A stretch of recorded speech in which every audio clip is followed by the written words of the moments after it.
When therefore you shall see the abomination of desolation, as spoken of by Daniel the prophet, standing in the holy place, let him who reads understand.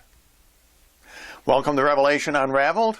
I'm your host, William Tapley, also known as the third eagle of the apocalypse and the co-prophet of the end times.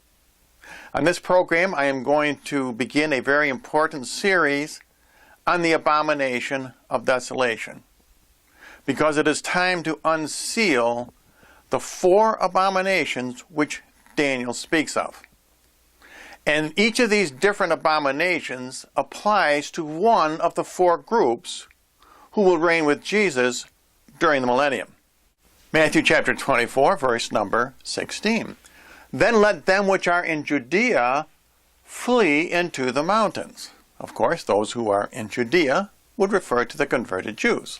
And verse 17. Let him who is on the housetop not come down to take anything out of his house. Well, if you are on the housetop and you can't go down for any reason, the only other direction is up, and therefore here Jesus is referring to the raptured Protestants. And verse 18. And let him which is in the field not go back to take his cloak. Now, if you are in a green field and you must leave, the only other place to go to would be the desert. In this case, Jesus is speaking about the protected Catholics who must flee the persecution. And that is the group I am going to talk about on this video. And the fourth group. But woe to those that are with child and to give suck in those days. Now, this woe refers to martyrdom. And therefore, we see the four groups who will reign with Jesus during the millennium: the raptured Protestants, the protected Catholics, the holy martyrs, and the converted Jews. Now, this end-time study of the abomination of desolation, as spoken of by Daniel, is not really an option for those of us who are Christians. Jesus said in chapter 24, verse 15, notice, by the way, that rosary number 15, let him who reads understand. By saying that, Jesus is telling us that his message was not for those who were listening to him. Otherwise, he would have said, let him who hears understand. This message is for those of us in the end times. But you can't just read about the abomination of desolation. Jesus says, let him who reads understand.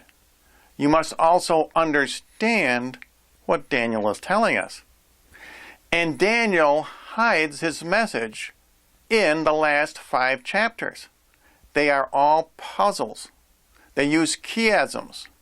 They use parallelism. And you must understand what Daniel is saying if you want to be prepared. And now I want to read the definition of chiasmus for you, and this is from Wikipedia. Chiasmus is a figure of speech in which 2 or more clauses are related through a reversal of structures in order to make a larger point. That is, the clauses display inverted parallelism. And Daniel, in his last 5 chapters, uses both chiasmus and parallelism. And that's because he is hiding his message. His message is to be revealed in these end times, and it is my job to do the unsealing. And the message for Catholics about the abomination of desolation is found in chapters 10 and 12 of Daniel. And first of all, I want to thank Josephus. He has a channel on YouTube, because he is, I guess, the first one to point out that chapters 10 and 12 follow each other, and 11 is inserted between those 2 chapters. And I'm going to go one step further. I'm going to show on this program that chapters 10 and 12 are actually the same chapter. There are really 4 end-time chapters in Daniel. Chapters 8, 9, 10/12, and 11. Each one of those chapters is talking about the abomination of desolation. Each one refers to a different group. And on this program, we are going to talk about Daniel chapter 10/12, because that is referring to the abomination of desolation, which affects the protected Catholics.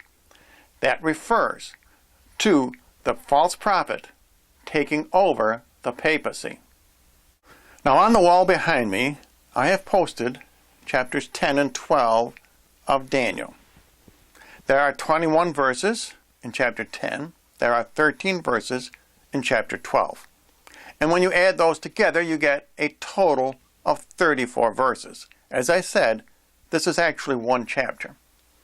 And to get the chiasmus effect, you must divide those in half. So there are 17 on one side of your equation and 17 on the other. And here's how the verse structure works. You start with verse number 1 from chapter number 10, and you work down through 3, 4, 5, 6, 7, all the way down to verse 17.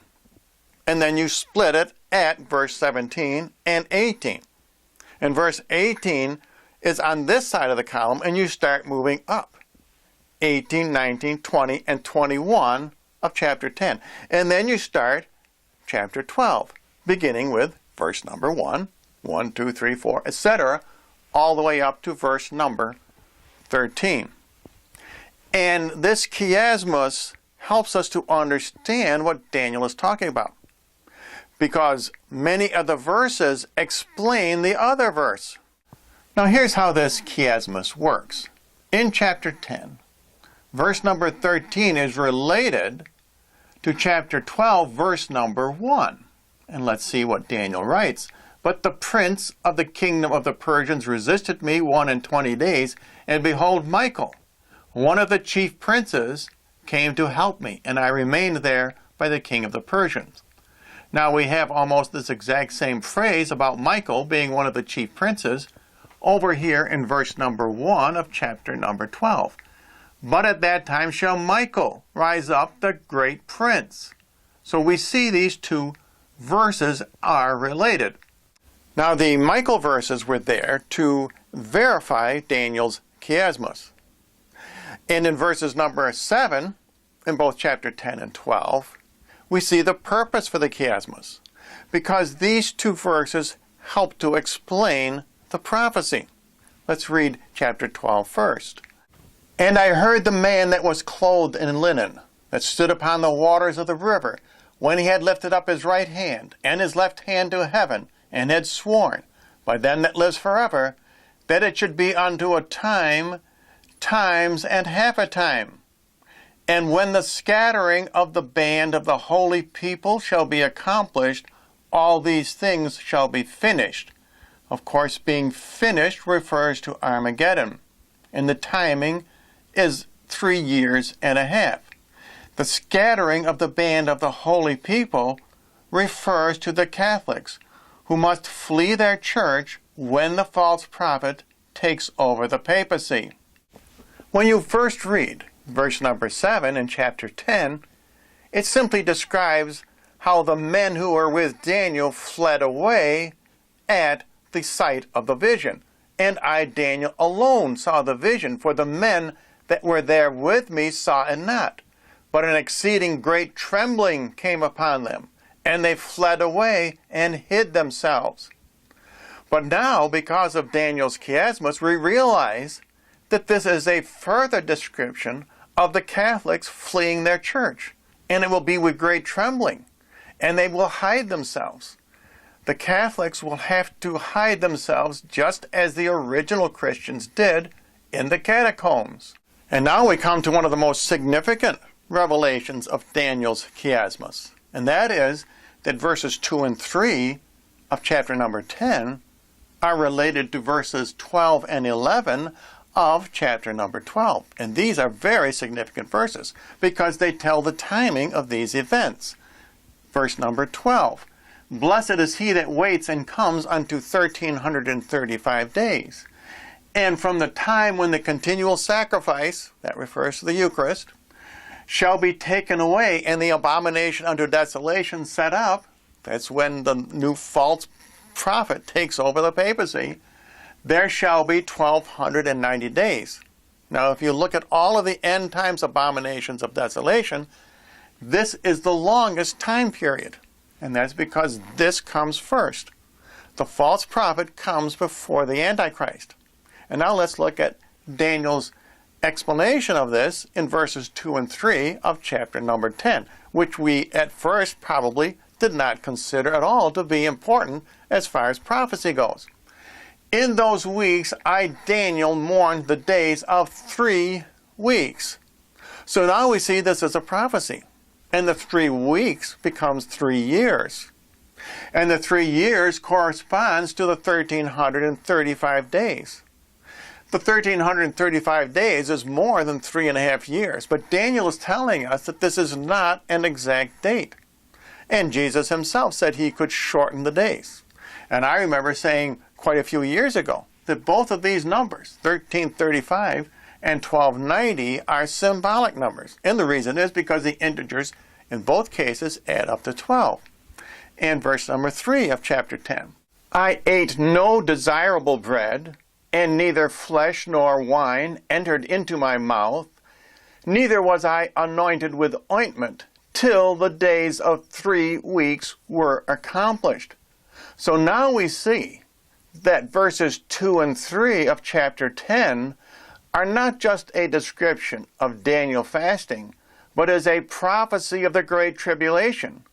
Daniel mourns during the Great Tribulation, and there is famine during the Great Tribulation. Daniel is the greatest of the Old Testament prophets concerning the times that we are living in today. That's why Jesus refers to Daniel and only Daniel when he is telling his apostles about the end times. For more than 2,000 years, no one has understood that chapters 10 and 12 of Daniel are actually the same chapter. God is revealing the hidden secrets of Daniel at this time because the 4 abominations of desolation are about to take place.